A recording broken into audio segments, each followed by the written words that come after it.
Hey guys, welcome back to True Crime with Shannon, where I cover missing persons, unsolved cases, crime news, and more. Alright guys, so some of you may remember that I covered this case. Wow, I can't believe it's been like 6 months. This is the case of Lily Peters, and if you're not familiar with the case, this will go over it, the article, and I'll also link to my initial video. To warn everyone, it is highly triggering. What happened to this little girl is highly disturbing. But before we get into today's topic, let me pull up the missing persons poster.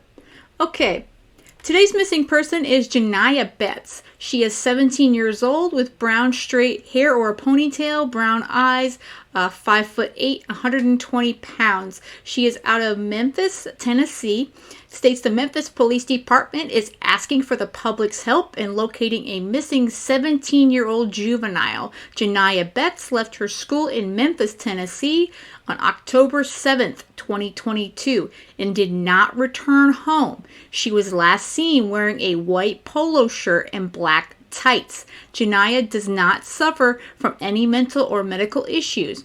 If you have any information on Janaya's whereabouts, contact the Memphis Police Department at 901-636-4479, and there's a case reference number there, or you can also call 911.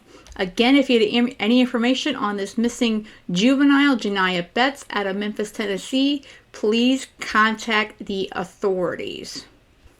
So this was the Lily Peters case that, like I said, I initially covered this case when it first happened, and it still sticks in my mind as one of the most disturbing cases that I've covered thus far on the channel. And there's been a lot of really crazy stuff and some really sick people out there, but excuse me, this one here is just really crazy. So let me pull up the article here. This is 18, and I will link to their article. Okay.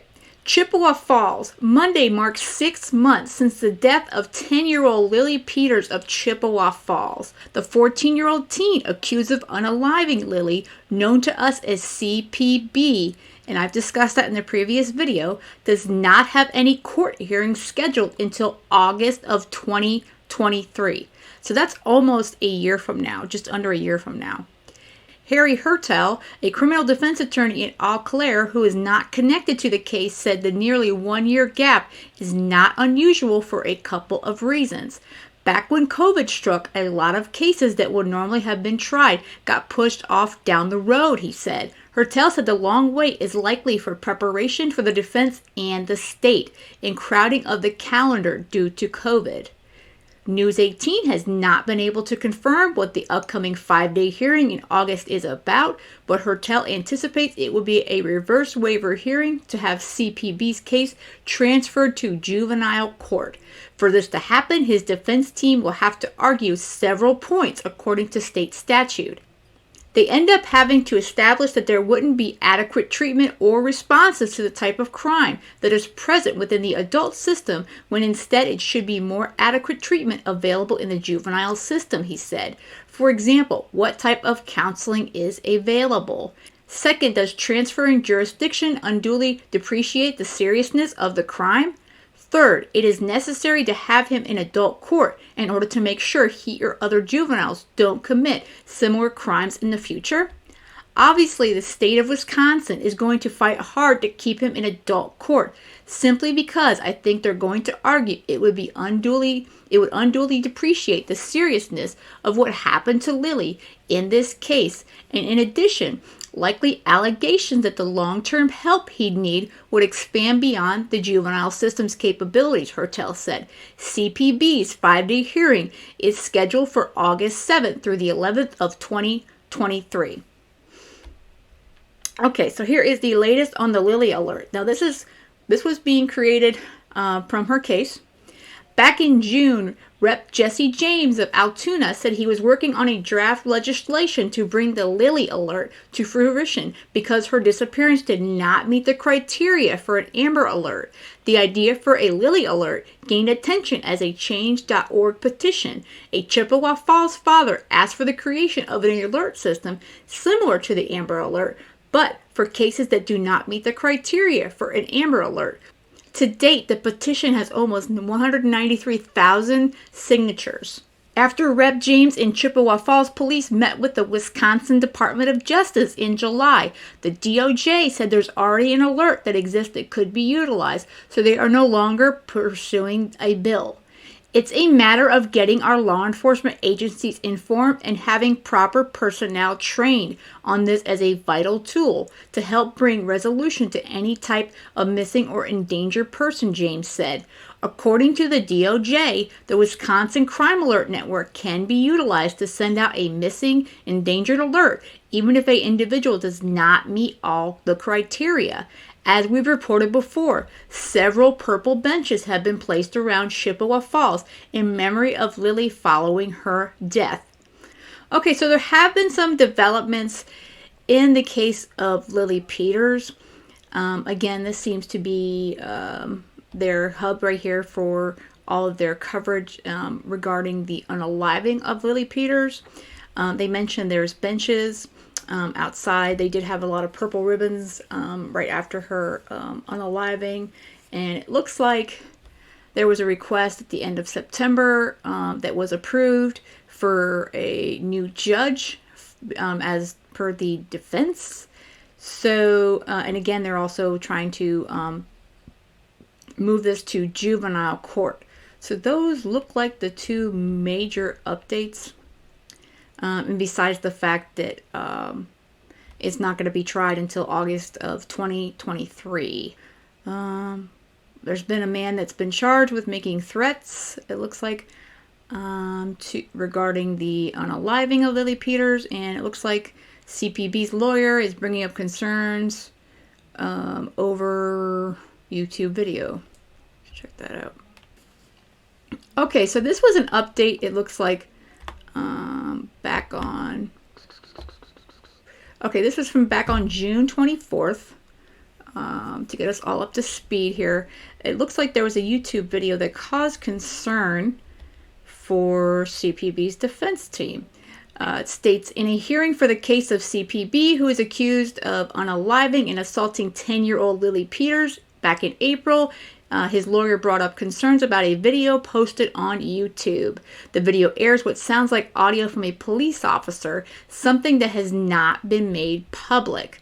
CPB's lawyer, Michael Cohen, told the judge that the video includes information that he believes is false. He said it also includes information that he himself has not seen. This is a type of concern I have about this case, he said. The amount of information that is direct law enforcement information tells me that somehow information has been leaked out that is of significant evidentiary nature, and I don't have it, but now almost 1 million people have seen it. Cohen said he has been attempting to contact YouTube to have the video taken down, but has not heard back. Cohen has also brought up concerns that the video could create inappropriate bias or taint a jury pool.